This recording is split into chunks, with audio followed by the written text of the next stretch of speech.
आज के इस असम प्रदेश के भारतीय जनता पार्टी के कार्य समिति बैठक में उपस्थित हमारे नवनिर्वाचित नवनियुक्त प्रदेश के अध्यक्ष श्री भवेश कलिता जी, जो बहुत ही स्वभाव से सभी को साथ लेकर के चलने वाले संवेदनशील अध्यक्ष बने हैं, मैं उनका अभिनंदन भी करता हूं।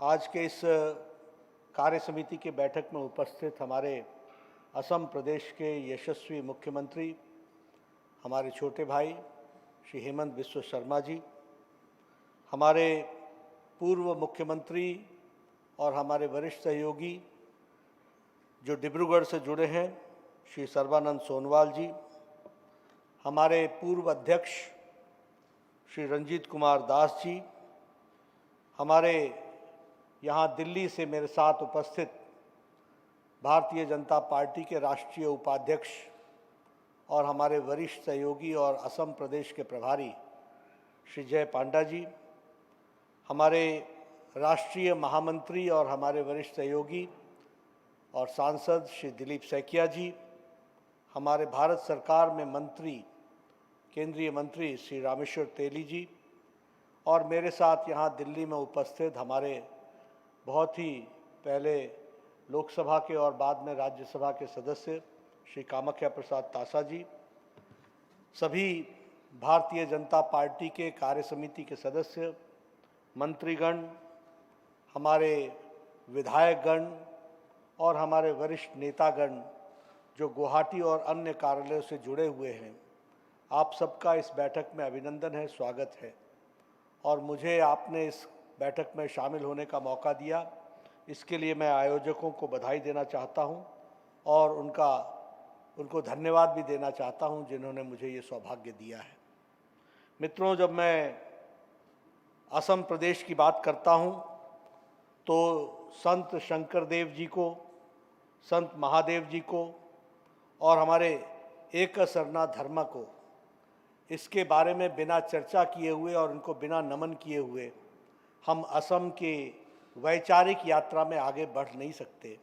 इसलिए सबसे पहले तो इस पवित्र भूमि और ये जो आध्यात्मिक भूमि है, स्पिरिचुअल भूमि है, उसको मैं नमन करता हूँ।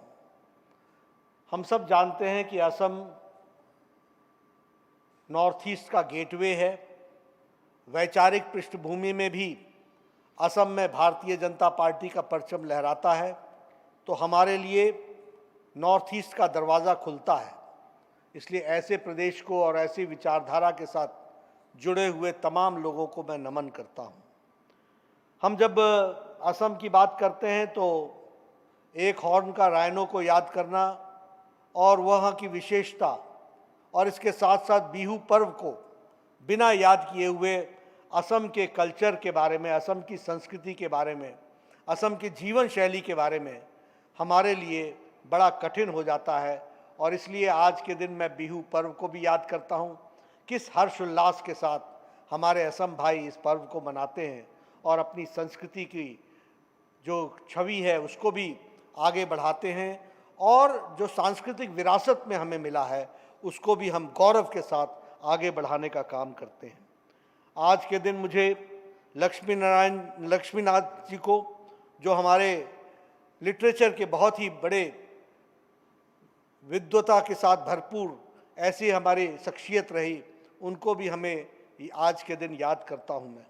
और आज के ही दिन जब मैं असम की बात करूं और गोपीनाथ बरदलोई को और इसके साथ साथ हमारे भूपेन हजारिका जी, भारत रत्न दोनों, इनको भी मैं नमन करता हूं, जो असम प्रदेश के साथ उन्होंने असम की संस्कृति और असम के विचार को आगे बढ़ाया। असम के सिल्क की बात करूं या असम के हम चाय की बात करें तो इसका स्थान देश में नहीं दुनिया में है, और इसके लिए भी जो आप सब लोगों ने एक लंबी विरासत में इस विषय को आगे बढ़ाया है, उसके लिए भी मैं आपको बधाई देना चाहता हूं। मैं जब गुवाहाटी की बात करता हूं और असम की बात करता हूं तो मुझे जवानी के दिन याद आ जाते हैं, जब मैं विद्यार्थी परिषद का कार्यकर्ता होता था और उस समय नारे लगाए जाते थे कि हमारे यहाँ उस समय कहा जाता था कि कश्मीर हो या गुवाहाटी, अपना देश अपनी माटी। यानी हम जब भी बात करते थे तो गुवाहाटी की बात करते थे। और मुझे याद है कि उस समय असम आंदोलन चल रहा था और उस समय जहाँ विघटनकारी ताकतें भी लगी थी तो वहीं देश को मजबूत करते हुए आगे बढ़ने की भी एक होड़ लगी हुई थी। और इसलिए विद्यार्थी परिषद की तरफ से हम सब लोग वहाँ गए थे और ये नारा लगाया था कि कश्मीर हो या गुवाहाटी, अपना देश अपनी माटी। और आज भी मैं उस बात को याद करता हूँ। मित्रों, मुझे अभी गत चुनाव जो हुए जिसमें एनडीए को 126 में से 75 सीटें आई हैं, इसके लिए मैं असम की जनता को हृदय से भारतीय जनता पार्टी की तरफ से और एनडीए की तरफ से धन्यवाद देता हूं और उनको बधाई देता हूं कि उन्होंने यह काम हमको किया। हमारा वोट शेयर जो 33.2% रहा है और साथ ही लगभग 63 लाख वोट भारतीय जनता पार्टी के पक्ष में गए, एनडीए के पक्ष में गए, इसके लिए मैं असम की जनता को बधाई देना चाहता हूं। और एक बात और स्पष्ट करना चाहता हूं कि जहां एक तरफ असम में कम्युनलिज्म के बीज बोए जा रहे थे, सांप्रदायिकतावाद के साथ, अलगाववाद के साथ राजनीतिक षड्यंत्र रचा जा रहा था, वहां असम की जनता ने इन सब को नकार दिया और भारतीय जनता पार्टी एनडीए के विकास के मोदी जी के नारे को आगे बढ़ाने का काम किया। इसके लिए भी मैं बधाई देना चाहता हूं। मित्रों, हम सब जानते हैं कि पिछले 5 साल सर्बानंद सोनोवाल जी और हेमंत बिस्वा शर्मा जी के नेतृत्व में जिस तरीके से असम ने विकास किया, जिस तरीके से असम ने सांप्रदायिकतावाद को छोड़ करके विकास की गति पकड़ी और जिसे कहा जाए कि असम प्रदेश के विकास को पटरी पर लाने का काम किया, उस पर असम की जनता ने मुहर लगा करके उसको शाबाशी दी है। इसके लिए भी मैं असम की जनता को बधाई देना चाहता हूं और उन्होंने सर्बानंद सोनोवाल जी और हेमंत बिस्वा शर्मा जी के नेतृत्व को स्वीकार किया, इसके लिए भी मैं बधाई देना चाहता हूं। मित्रों, आज हमारे भवेश कलिता जी ने असम की जिम्मेवारी संभाली है। मैं अपनी ओर से और अपने साथियों की ओर से उनको बधाई भी देता हूं और इस विश्वास के साथ कि जिस तरीके से रंजीत दा ने पार्टी को आगे बढ़ाया, संगठन को आगे बढ़ाया, उसी तर्ज पर तीव्र गति से आप भी पार्टी को आगे बढ़ाएंगे और उसको एक नई दिशा और दृष्टि देंगे। यहाँ पर मैं रंजीत दा को धन्यवाद भी देना चाहता हूँ क्योंकि पार्टी उनके नेतृत्व में चुनाव लड़ी और प्रो इनकम्बेंसी के साथ साथ चुनाव जीता और पार्टी ने एक मुश्त होकर पूरी ताकत से पार्टी और सरकार के साथ मिल करके फिर से सरकार बनाई है। इसके लिए मैं आपको बधाई देना चाहता हूं और आपने जो अच्छा काम किया, मुझे पूरा विश्वास है कि भवेश कलिता जी उसी बात को आगे बढ़ाएंगे और उसको पूरा करेंगे। मित्रों, मैं जानता हूं और आप सब भी जानते हैं कि पिछले 15 साल यानी 5 साल से पहले जब 15 साल कांग्रेस की सरकार रही तो उसमें सांप्रदायिकतावाद, अलगाववाद, स्टेटस कोइज्म इसका जन्म हुआ, इसकी बीज बोए गए और विकास को नकारने का काम किया। लेकिन हम सब ये भी जानते हैं कि उस समय भ्रष्टाचार के नए नए नमूने हमारे सामने आए, नए नए किस्म की दुकानें खुल गईं और भ्रष्टाचार के प्रैक्टिसेस के साथ साथ जिसको कहते हैं हर चीज़ में भ्रष्टाचार, रिक्रूटमेंट में भ्रष्टाचार, विकास में कमीशन, मिशन कोई नहीं, कमीशन पूरे का पूरा, इस काम को लेकर के वो चलते रहे। लेकिन असम की जनता ने भी उनको नकार दिया और भारतीय जनता पार्टी को स्वीकारा है। इसके लिए और एक बार नहीं, 2 बार, दूसरी बार भी हमको चुनाव जीतने में सरकार के द्वारा किए गए विकास के कार्य, सर्बानंद सोनोवाल जी और हेमंत बिस्वा शर्मा जी के द्वारा किए गए कार्य पर जो सफलता मिली है, उसके लिए मैं फिर से असम की जनता को धन्यवाद देता हूं। मित्रों, मैं चुनाव के प्रचार में गया था और उस समय मैंने कहा था कि ये जो पॉलिटिकल टूरिस्ट हैं, ये सिर्फ चुनाव के समय दिखते हैं और आज मैं फिर से कह सकता हूं कि चुनाव के बाद दूरों दूर, मीलों मील दूर दूर तक कहीं भी ये कांग्रेस पार्टी और ये बदरुद्दीन की पार्टियां अब दिखती नहीं है।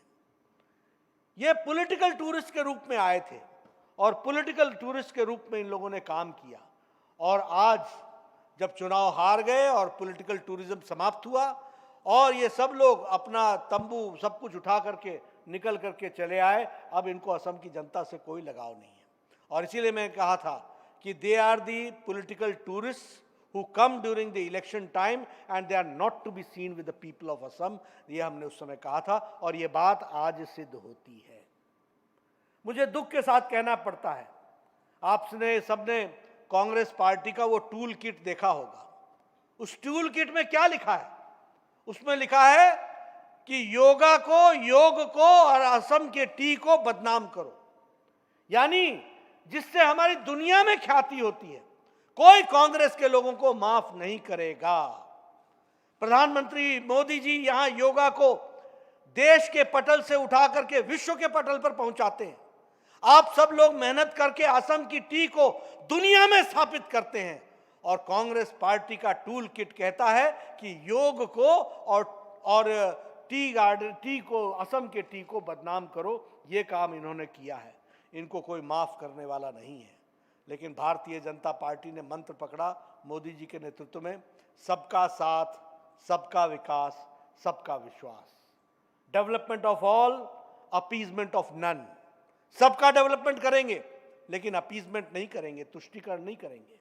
सबका साथ लेंगे, सबका विकास करेंगे, सबको आगे बढ़ाएंगे, लेकिन सबका साथ लेते लेते कोई भी अपीजमेंट नहीं करेंगे। इस बात को हमको ध्यान में रखना चाहिए। लेकिन कांग्रेस पार्टी ने चुनाव में भी क्या किया और आगे भी क्या किया?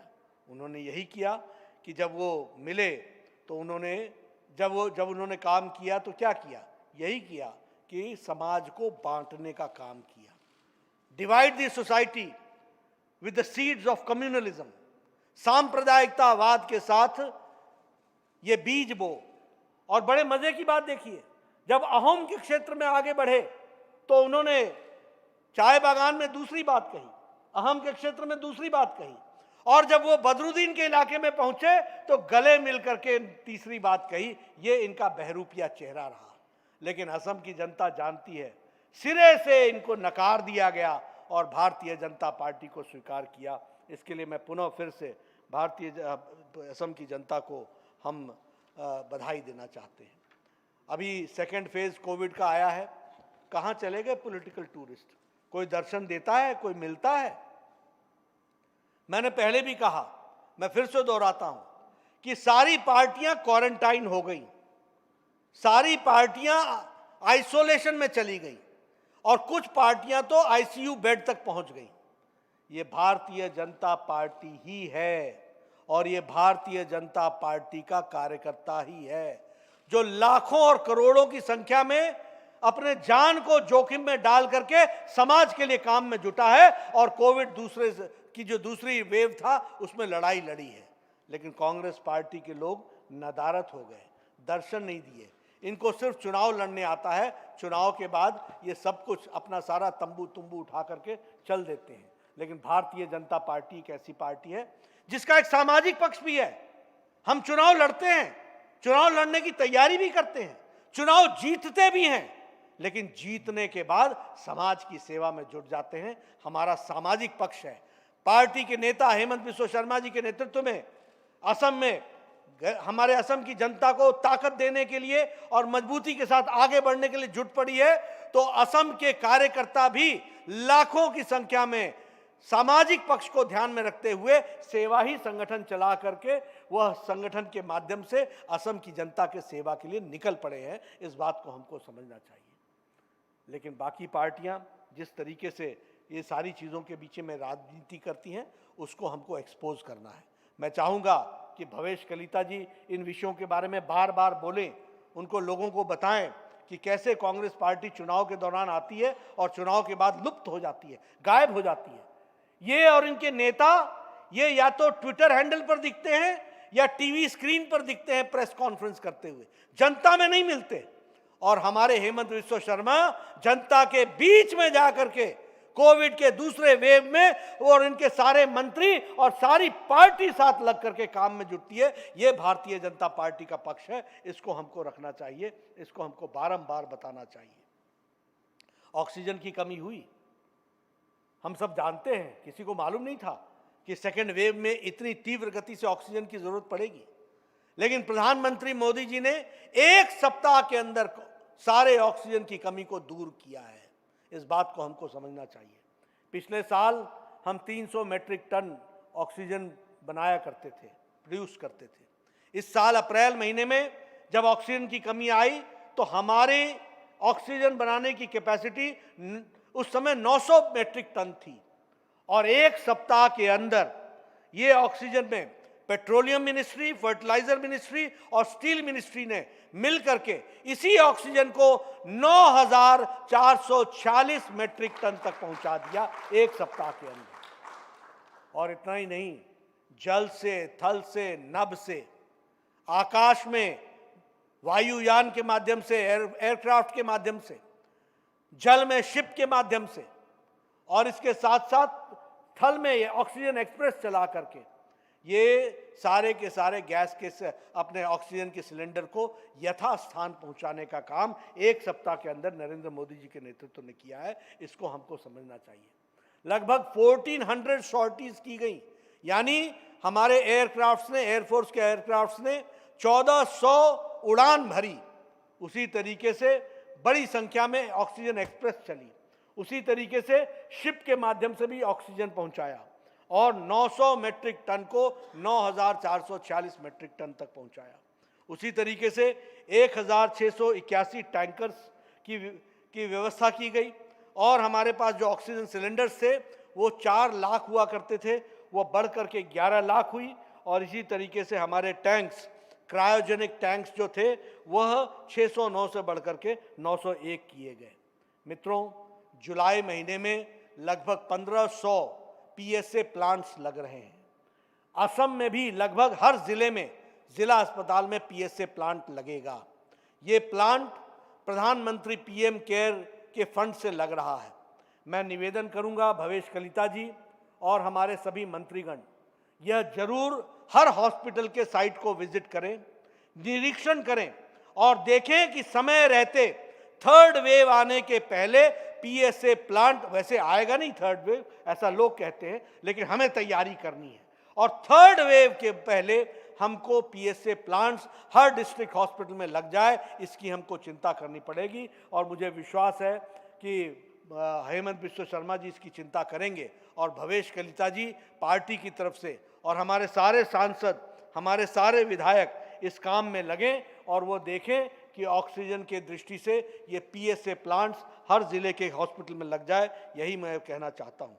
मुझे खुशी है कि असम प्रदेश में ऑक्सीजन का प्रोडक्शन जो था वो 45 मैट्रिक टन था, जो अब बढ़ करके 100 मैट्रिक टन हो गया है। इसके लिए मैं असम प्रदेश को बधाई देना चाहता हूँ।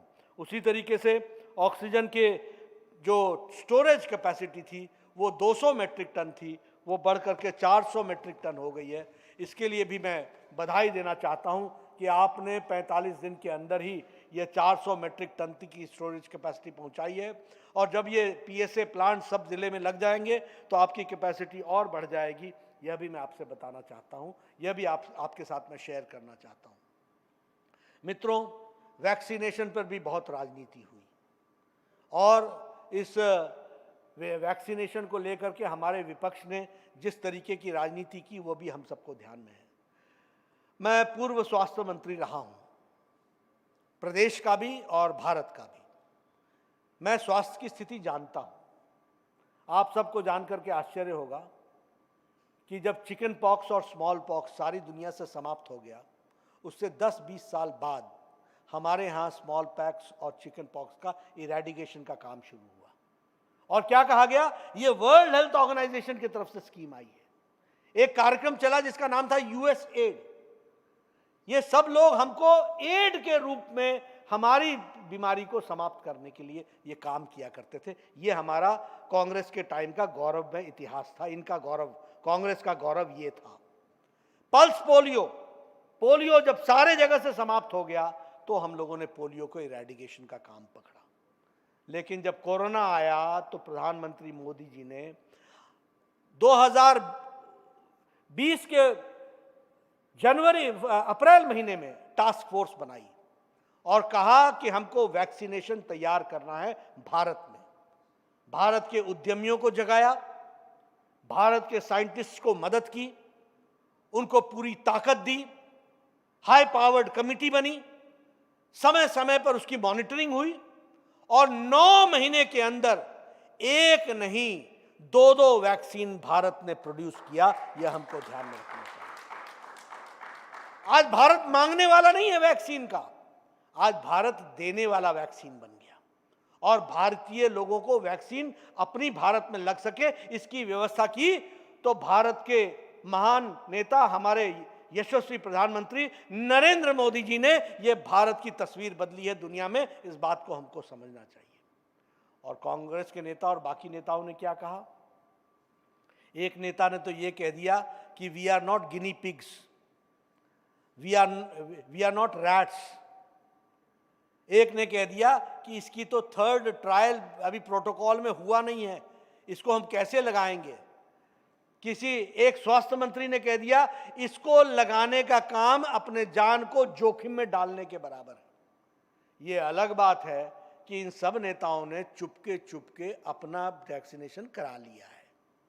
एक पूर्व मुख्यमंत्री ने कहा यह तो बीजेपी का टीकाकरण है। तो अब तो ये टीकाकरण तुमने भी करा लिया, अब तू भी बीजेपी के हो गए क्या? तुम भी बीजेपी के हो गए क्या? ये वैक्सीनेशन के साथ इस तरीके का भोंदा मचाक ये हमारे विपक्ष के नेताओं ने किया। ये हमको ध्यान में रखना चाहिए।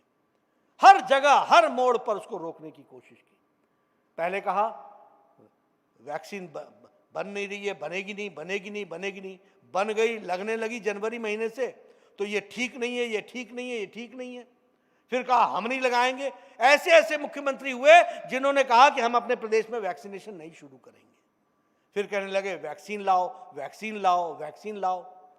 जब वैक्सीन दी तो कहा हमें खरीदने दो, जब खरीद नहीं पाए तो कहा कि अब खरीद के दो और मुफ्त में दो। ये तो प्रधानमंत्री मोदी जी हैं जिन्होंने सारे देश को मुफ्त में वैक्सीन देने का तय किया और 21 तारीख से 21 जून से मुफ्त में वैक्सीन लगाने का काम शुरू किया। यह हमको समझना चाहिए। मित्रों, पहले ये 2 कंपनियां वैक्सीन बनाती थी, अब ये 2 कंपनियों से बढ़ करके ये 13 कंपनियां वैक्सीन बना रही हैं और दिसंबर महीने में 19 कंपनियां ये वैक्सीन बनाएंगी। मित्रों, ये भी हमको ध्यान में रखना चाहिए कि ये वैक्सीनेशन कार्यक्रम दुनिया का लार्जेस्ट और फास्टेस्ट वैक्सीनेशन प्रोग्राम है। ये दुनिया का लार्जेस्ट और फास्टेस्ट वैक्सीनेशन प्रोग्राम है। आज हम अमेरिका को पछाड़ चुके हैं। अमेरिका में, इंडिया में 32 करोड़ 36 लाख वैक्सीनेशन हो गई है और अमेरिका में 32 करोड़ 33 लाख ही वैक्सीनेशन हुई है।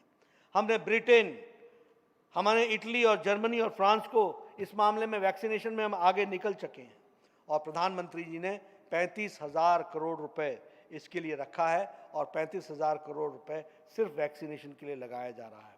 21 तारीख को यूनिवर्सल वैक्सीनेशन हुआ और इसमें 86 लाख, रिकॉर्ड में 86 लाख वैक्सीन डोजेज एडमिनिस्टर की गई, जो अपने आप में रिकॉर्ड है। और उसी तरीके से लगभग 32 करोड़ 36 लाख टोटल डोजेज जो है वो एडमिनिस्टर कर दी गई हैं, वो दे दी गई हैं। इसको भी हमको ध्यान में रखना चाहिए, समझना चाहिए।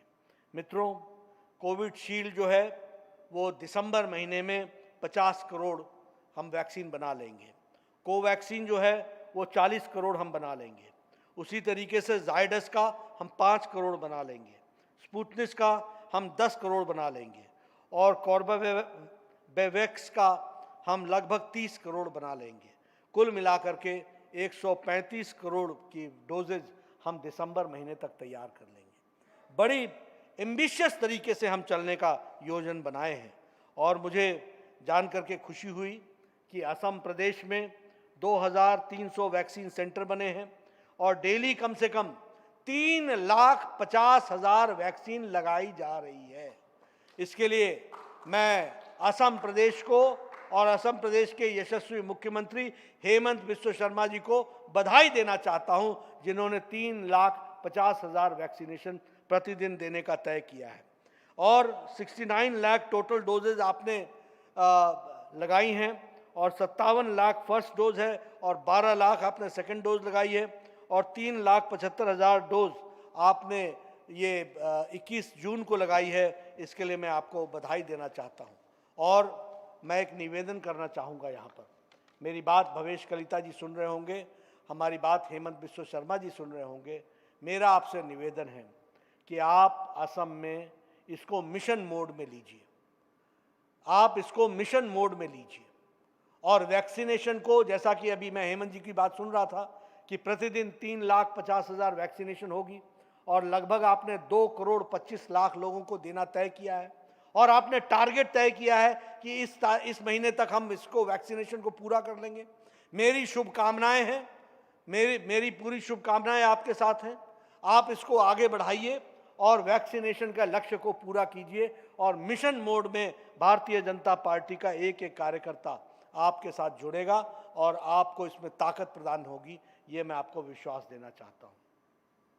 जहाँ तक प्रधानमंत्री गरीब कल्याण योजना का सवाल, अन्न योजना का सवाल है, ये अकेला भारत है जिसने हेल्थ के साथ साथ इकोनॉमिक इश्यूज को भी एड्रेस किया है और ये बात हमारे director general world health organisation ने भी कहा है और यूएन के सेक्रेटरी जनरल ने भी एक बात कही है और उन्होंने इस बात को कहा कि इकोनॉमिक इश्यू को भी हेल्थ के साथ साथ प्राइम मिनिस्टर मोदी ने एड्रेस किया है। मैं चाहूँगा कि आप उनके वक्तव्य को पढ़ें, जानें, सुनें, समझें कि किस तरीके से भारत ने, और उन्होंने ये भी आगे कहा कि this should be replicated by other countries, यानी जो मोदी जी ने किया है वो दुनिया की दूसरी कंट्रीज भी इसको फॉलो करें। और वो उन्होंने कहा कि ये आपने इकोनॉमिक इश्यूज को इसके साथ साथ एड्रेस किया। उसमें दो मुख्य बातें कही। एक तो जो प्रधानमंत्री गरीब कल्याण अन्न योजना है, 80 करोड़ की जनता को 5 किलो गेहूं या 5 किलो चावल और 1 किलो दाल ये देने का हमने निर्णय किया। पिछली बार अब मार्च महीने से लेकर के छठ तक देने का तय किया था और इस बार अप्रैल महीने से लेकर के इसको दीपावली तक देने का तय किया है। मित्रों, मैं भारतीय जनता पार्टी के एक एक कार्यकर्ता से निवेदन करूंगा, इस कार्यक्रम के लिए हमने 10 जुलाई चुना है। 10 जुलाई से हमारे लोग इस पब्लिक डिस्ट्रीब्यूशन सिस्टम के साथ जुड़ेंगे। मेरा आप सबसे निवेदन है कि आप सब लोग पूरी ताकत के साथ 10 जुलाई से आगे जुड़ें और भारतीय जनता पार्टी की प्रदेश कार्य समिति अपने कार्य योजना में इसको जोड़े और किस तरीके से ये जो मोदी जी के द्वारा और हेमंत बिस्वा शर्मा जी के द्वारा उसमें समर्थन किया गया है, ये प्रधानमंत्री गरीब कल्याण अन्न योजना, ये जो लास्ट माइल डिलीवरी है, जो पात्र है उस तक पहुंचाने की व्यवस्था को पुख्ता करें, मजबूती प्रदान करें, ताकत दें और सही मायने में ठीक ढंग से हो सके, इसकी चिंता करेंगे तो अच्छा रहेगा। मित्रों, हम सबको मालूम है कि 12 मई 2020 को प्रधानमंत्री मोदी जी ने आत्मनिर्भर भारत का योजन किया था और इस आत्मनिर्भर भारत में लगभग 20 लाख करोड़ रुपए खर्च करने का तय किया। इसलिए भी इकोनॉमिक इश्यूज को एड्रेस कर रहा था। लगभग 3 लाख करोड़ रुपए रखे गए एमएसएमई सेक्टर के लिए और जिसमें से लगभग 1,10,000 करोड़ रुपए खर्च हो गए हैं जो एमएसएमई सेक्टर तक पहुंच गए हैं।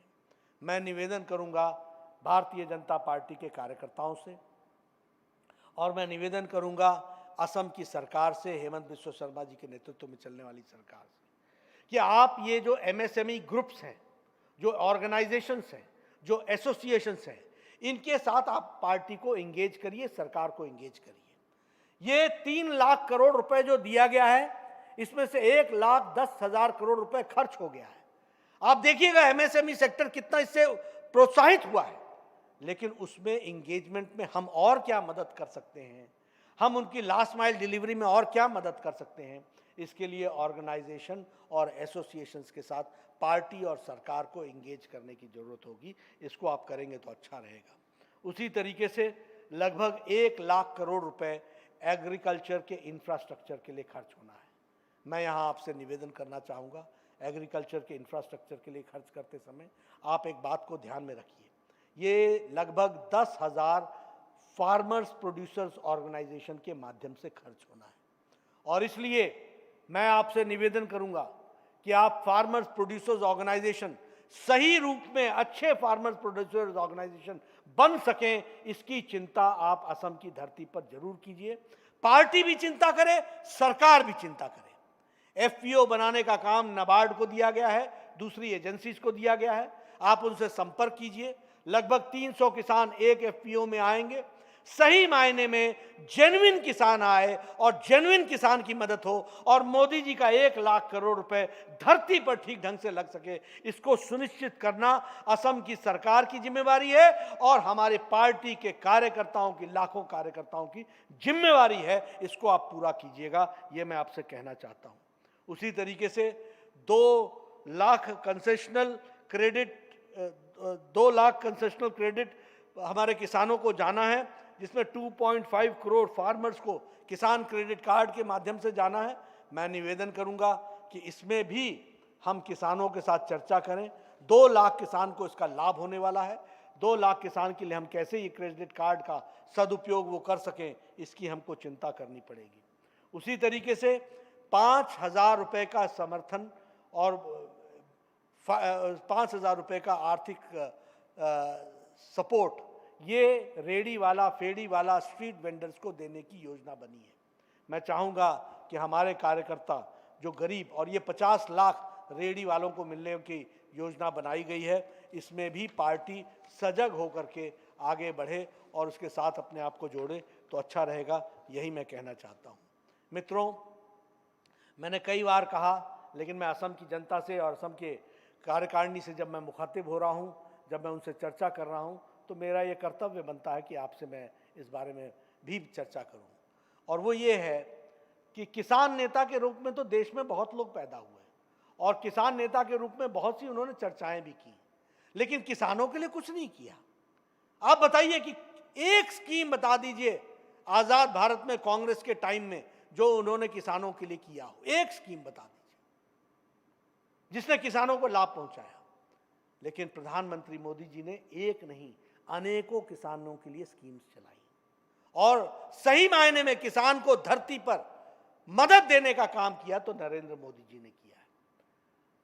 1,21,000 करोड़ रुपए होता था बजट एग्रीकल्चर का, वो बढ़ा करके 2.11 लाख करोड़ रुपए कर दिया गया।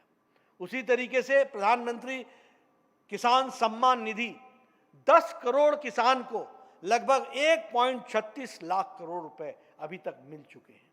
उसी तरीके से ये 14 मई को जो 8वीं किश्त दी गई, इस 8वीं किश्त में लगभग 19,000 करोड़ रुपए खर्च हुए और 9,500 करोड़ नहीं 9.5 करोड़ फार्मर्स की फैमिलीज को लगभग 2,000 की अंतिम किश्त 14 मई को दी गई और 19,000 करोड़ रुपए खर्च हुए।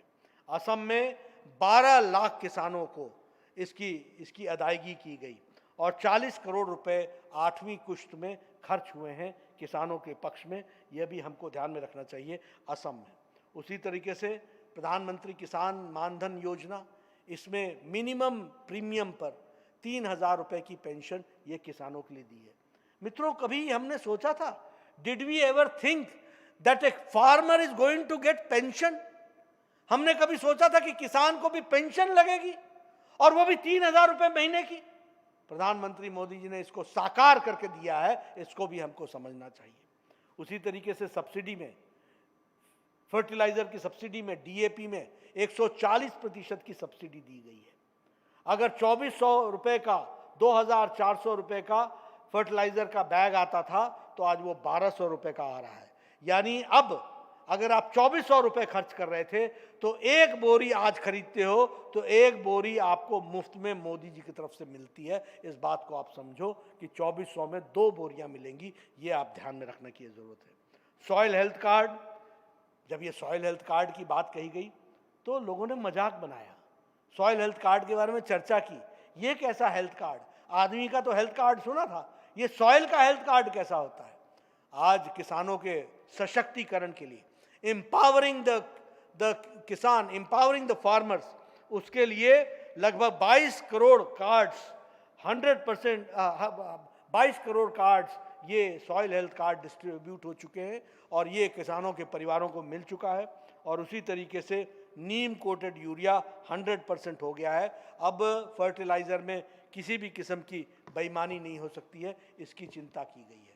यही नहीं, ईच ड्रॉप मोर क्रॉप, इसको भी प्रधानमंत्री किसान सम्मान निधि तो हुआ ही, प्रधानमंत्री गरीब कल्याण अन्न योजना भी हुआ, अन्य स्कीमें भी हुई, मानधन योजना भी हुआ, लेकिन इसके साथ साथ प्रधानमंत्री कृषि सिंचाई योजना को भी लागू किया गया।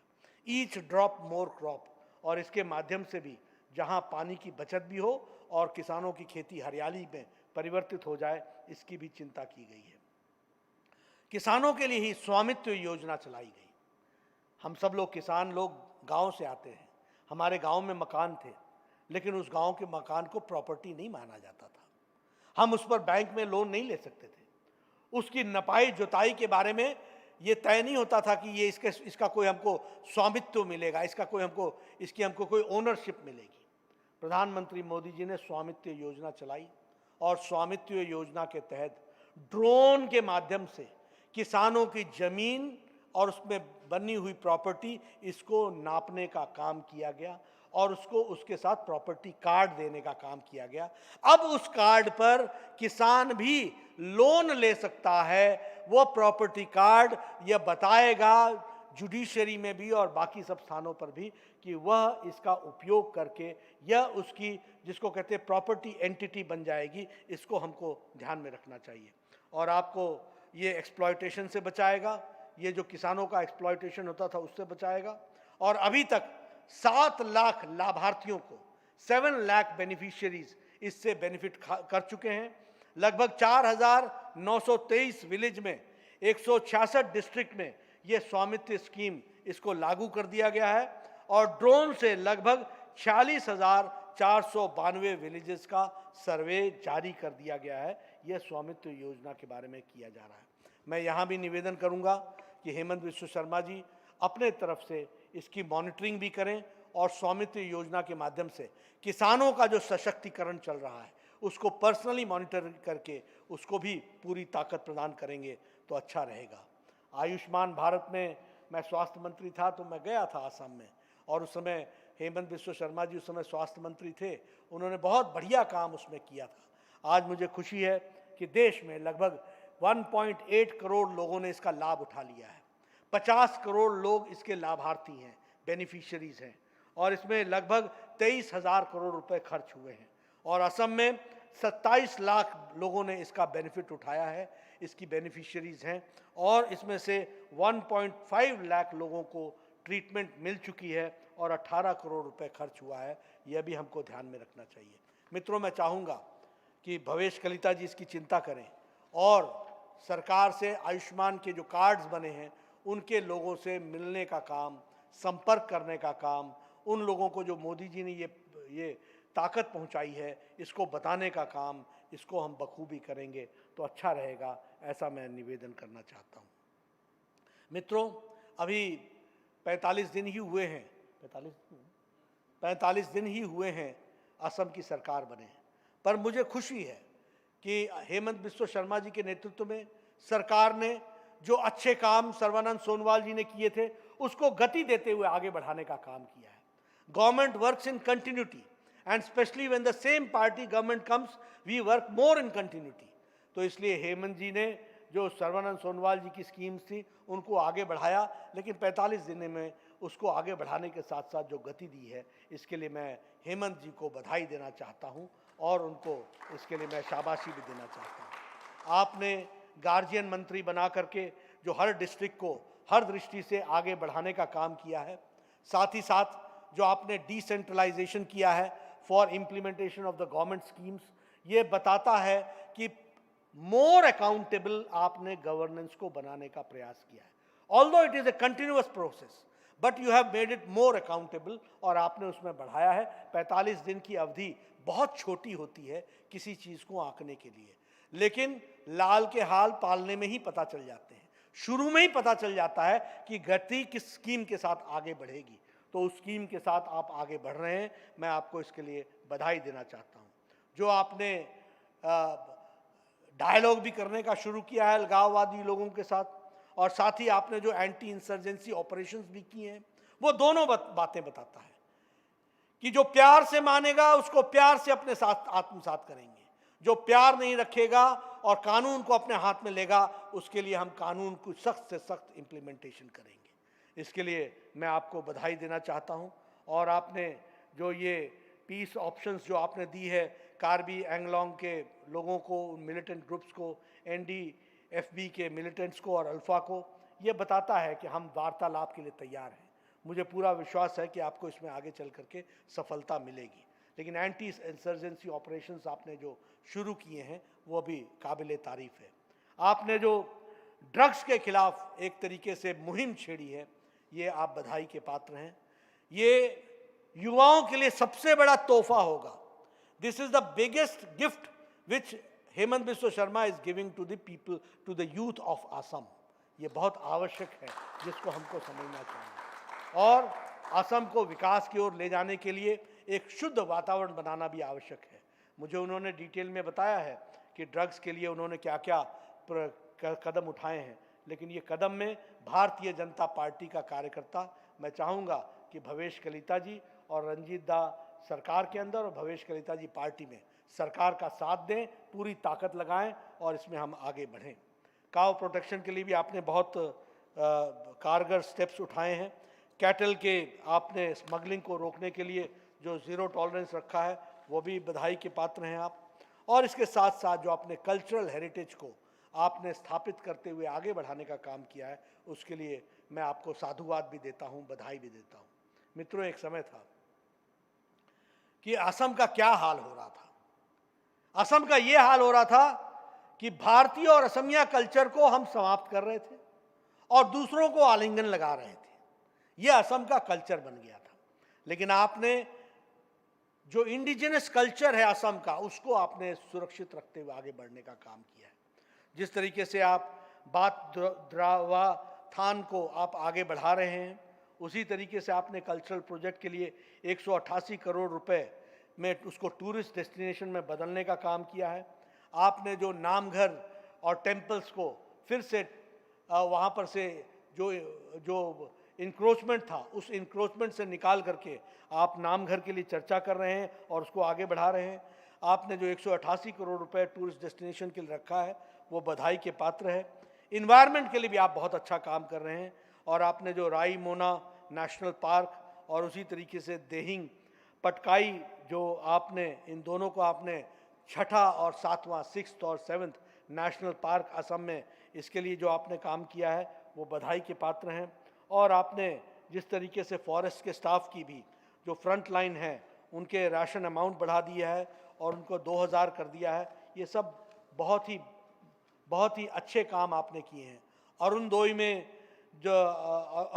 में जो आपने तय किया था और जो मैनिफेस्टो में लिखा था, आपने 830 रुपये से बढ़ा करके 3000 रुपये तक पहुंचाया है और 17 लाख मार्जिनल फैमिलीज़ की इनकम को बढ़ा करके उनकी दैनंदिन जीवन को आपने सुरक्षित करने का प्रयास किया है। इसके लिए मैं आपको साधुवाद देता हूं।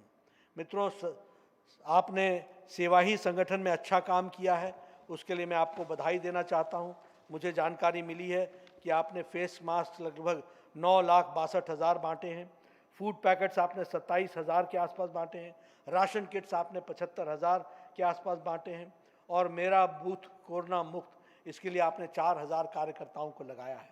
मैंने पहले भी कहा कि सेवा ही संगठन पर काम करने वाली कोई पार्टी नहीं है, सब क्वारंटाइन हैं। सिर्फ भारतीय जनता पार्टी के लाखों कार्यकर्ता अपने जान को जोखिम में डाल करके काम में जुटे हैं। मैं असम के कार्यकर्ताओं को इसके लिए बधाई देता हूं, साधुवाद देता हूं, ये मैं कहना चाहता हूं। मित्रों, आपने 21 तारीख को रिकॉर्ड मार्जिन वैक्सीनेशन में किया है। 3,50,000 आप प्रतिदिन कर रहे हैं। ये हेमंत बिस्वा शर्मा जी के नेतृत्व में बहुत ही उत्तम काम हो रहा है। मैं निवेदन करूंगा कि इसको भारतीय जनता पार्टी अपना कार्यक्रम समझे और भवेश कलिता जी के नेतृत्व में सारे कार्यकर्ता वैक्सीनेशन के काम में जुट जाएं और वैक्सीनेशन में जो हेजिटेंसी है उसको समाप्त करें और एक भी कार्यकर्ता वैक्सीनेशन से काम में पीछे न रहे और एक भी व्यक्ति असम का जो पात्र है, जिसकी उम्र 18 वर्ष से ऊपर की है, वो वैक्सीनेशन के बगैर न रहे, इसकी हमको चिंता करनी पड़ेगी। इसलिए वैक्सीनेशन कराना ये हमारा काम है। दूसरा, जैसे मैंने पहले कहा कि प्रधानमंत्री गरीब कल्याण अन्न योजना जो 10 जुलाई से लागू होगा, इसको भी सरकार भी और पार्टी भी यह देखे कि हर पात्र को ये अनाज मिला कि नहीं मिला। लास्ट माइल डिलीवरी पर हमको काम करना पड़ेगा, ये मैं आपसे निवेदन करना चाहता हूँ। मित्रों, असम में हमारी सरकार भी है और पार्टी मजबूत है। मैं चाहूँगा कि सरकार के सारे कार्यक्रमों में जो केंद्र से मोदी जी के नेतृत्व में दिए गए कार्यक्रम हैं और जो प्रदेश में हेमंत बिस्वा शर्मा जी के नेतृत्व में चलने वाले कार्यक्रम हैं, ये सारे कार्यक्रम भारतीय जनता पार्टी के कार्यक्रम हैं। इनको साकार करना, इनको सफलता देना, ये हमारा काम है। और इसलिए मैं कार्यकर्ताओं से निवेदन करूंगा कि हम इन सारे कार्यक्रमों को आयाम को सेवा ही संगठन के आयाम में ले लें।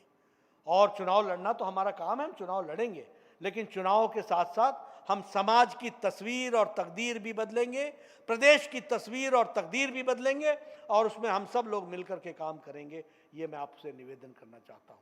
आज आपने मुझे लंबा समय दिया, मुझे आपके साथ चर्चा करने का मौका मिला।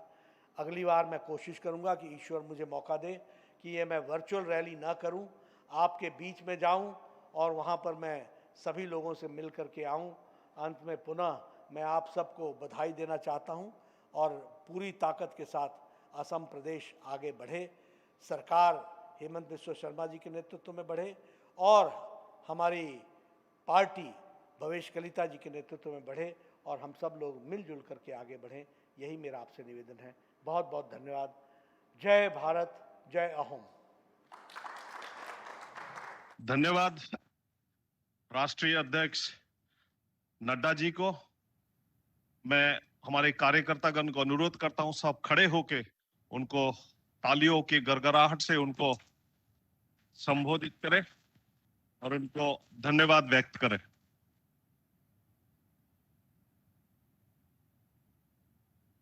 धन्यवाद। আমার